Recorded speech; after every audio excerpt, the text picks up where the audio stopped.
రామారావు గారి గురించి మీరు మాట్లాడారు కదా, మేమేదో అని. మందడం రాముడు గారి పొలం లాక్కున్నారు, మందడం రాముడు గారు ఇల్లు లాక్కోబోతున్నారు, మందడం రాముడు గారి ప్రాణాలు కూడా లాక్కున్నారు కదా. దానికి మాకేం పాత్ర? మేమేం రాజకీయం చేశాం? మీ పెమసాని గారు, మీ ఎమ్మెల్యే గారు వెళ్తే ఆ ఇంట్లో వీళ్ళు ఏం మాట్లాడుతున్నారు? ఇంకెవరిని చంపుదామని వస్తున్నారు అంటే అది కూడా మేమే రాజకీయం? లేదా వాళ్ళ ఇంట్లో వాళ్ళు రాజకీయం చేస్తున్నారా? బోరున విలపిస్తున్నటువంటి వాళ్ళ కుటుంబ సభ్యులు రాజకీయం చేస్తున్నారా? ఏమన్నారు మిమ్మల్ని? ఏమన్నారంటున్నా? మరి అక్కడ మాట్లాడచ్చు కదా. పెమసాని గారును ఎమ్మెల్యే గారు నెవర్ మైండ్, ఏడిస్తే ఆడవని కానీ రాజకీయాలు చేస్తారేంటి, మా మీద మాట్లాడతారేంటి అని అలాగా ఎందుకు అనరు? వైసీపోడు లోకువ. 10 ఛానల్స్ ఉన్నాయి, 2 పేపర్లు ఉన్నాయి, మీరు ఏది వాగినా రాయటాకి చూపించటాకి, కాబట్టి మీ ఇష్టానుసారం మాట్లాడతారు. ఇది కాదండి నేను అడుగుతున్న. అమరావతి రైతులు దీని గురించి మీరు ప్రేమ వలకబోస్తున్నారు కదా, ముసలి కన్నీరు కాలుస్తున్నారు కదా. మీకోసం పడి చచ్చినటువంటి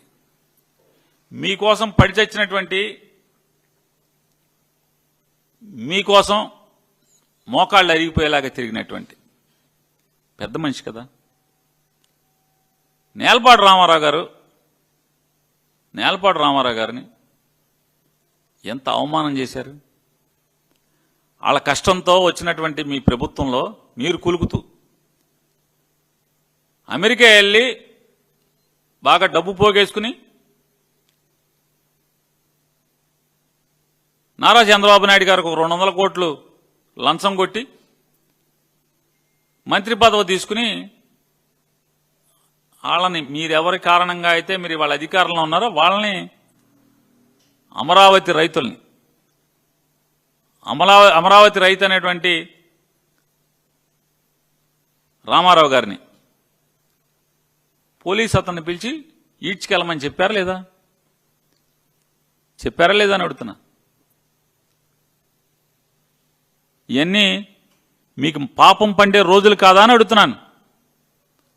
దొండపాటి రాముడు గారి మరణం కానీ లేదా నేలపాడు రామారావు గారిని పోలీసులతో మెడపట్టి ఈడ్చుకెళ్ళమని చెప్పి ఆదేశాలు ఇవ్వటం కానీ, అధికారం మదంతో ఆదేశాలు ఇవ్వటం కానీ, మీ పాపం పండే రోజులు శిశుపాలుడు ఎన్ని పాపాలు చేశాడో ఆ పాపాల్లో ఈ లెక్కలు రావా అని అడుగుతున్నాను. శిశుపాలుడు లాంటి మీ ప్రభుత్వం ఈ పాపాలు కాదా అని అడుగుతున్నాను. ఇవాళ ఇంకా వదలండి అయ్యా, అమరావతిలో రైతులను వదిలేండి, నీకు చంపబాకండి. ఇంకా వాళ్ళు ఇల్లు లాక్కుంటాం కాదండి. నేను అడుగుతాను, బెంగళూరులో హైదరాబాద్లో వంకర్లు తిరిగిన రోడ్లు లేవా అని అడుగుతున్నాను. బెంగళూరులో, హైదరాబాద్లో, ఢిల్లీలో, బొంబాయిలో వంకర్లు తిరిగిన రోడ్లు లేవా అని అడుగుతున్నాను. ముంబై లాంటి మహానగరంలో పేదోళ్ళు ఉండేటువంటి రేకుల షెడ్లు లేవా అని అడుగుతున్నాను. నిజంగా నారా చంద్రబాబు నాయుడు గారు మహారాష్ట్రలో పుట్టపోవటం వాళ్ళందరూ అదృష్టం, బొంబాయి వాళ్ళది. లేకపోతే మొత్తం నేలమట్టం చేసి పారేసేవాడు, మొత్తం అంతా వాళ్ళందరినీ తోలేసేవాడు. ఇవాళ నారా చంద్రబాబు నాయుడు గారి ప్రభుత్వం కానీ, ఆయన కొడుకు ప్రభుత్వం కానీ, పవన్ కళ్యాణ్ గారి ప్రభుత్వాన్ని చూస్తుంటే వెనకటికి ఒక అరబ్ షేక్ సామెత గుర్తుకొస్తుంది. చలికి, ఎడారిలో చలికి తట్టుకోలేకపోతుందని చెప్పని ఒంటిని లోపల తలదాచుకోమని చెప్తే ఒక గంట గడిచేపటికి మామూలుగా అరబ్ షేక్ వెళ్ళి టెంటు బయట ఉన్నాడంట, చలికి చచ్చిపోయాడు. తెల్లారేపటికి ఈ ఒంటి మాత్రం టెంట్లో పడుకుంది. అదే సామెతలో తెలంగాణలో, హైదరాబాద్లో దొంగతనం చేస్తూ దొరికిపోయి ముద్దాయిగా తెల్లారేపటికి మూటాముళ్ళు సర్దుకుని కరకట్ట మీదకి చేరి మీరు మీ పొలాలు ఇవ్వండి అని చెప్పని ముసలి కన్నీరు కార్చి మీది తినాలి మాది తినాలి పాటలేసుకు తిరిగి ఇంతమందిని తిప్పి భూమి ఇచ్చిన రైతులకి ఇవాళ ఆనాటి అరబ్ షేకు గతి ఇవాళ అమరావతి రైతులకు పడుతుందా పడతలేదా అనేది ఒకసారి ఆలోచన చేసుకోండి. పాలకులారా, ఇంత దుర్మార్గానికి ఒడిగడతా రామారావు గారిని స్త్రీలోలుడని, లక్ష్మీపార్వతి గారిని సంసార జీవితం కోసం పెళ్లి చేసుకున్నాడని, ఆ అమ్మాయికి కీలుబొమ్మ అయిపోయాడు, ఆవిడ చేతిలో కీలుబొమ్మ అయిపోయాడని దుర్మార్గంగా ప్రచారం చేసి,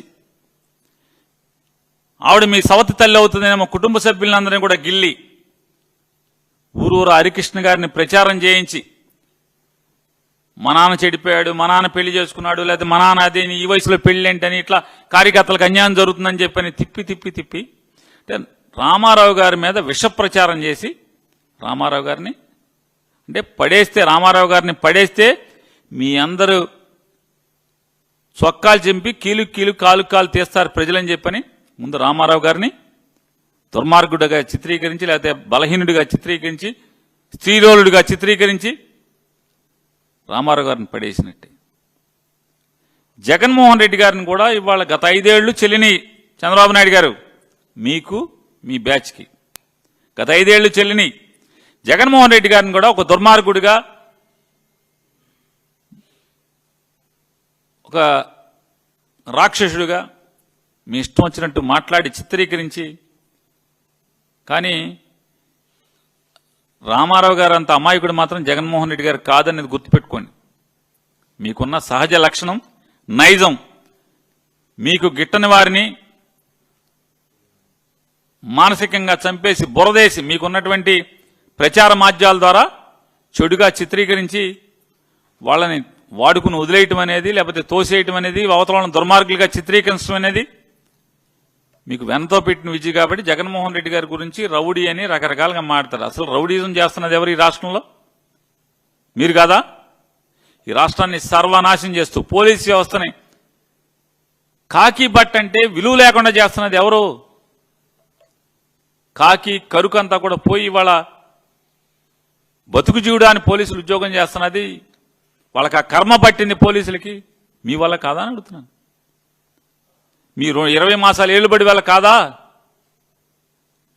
ఒకటయ్యా,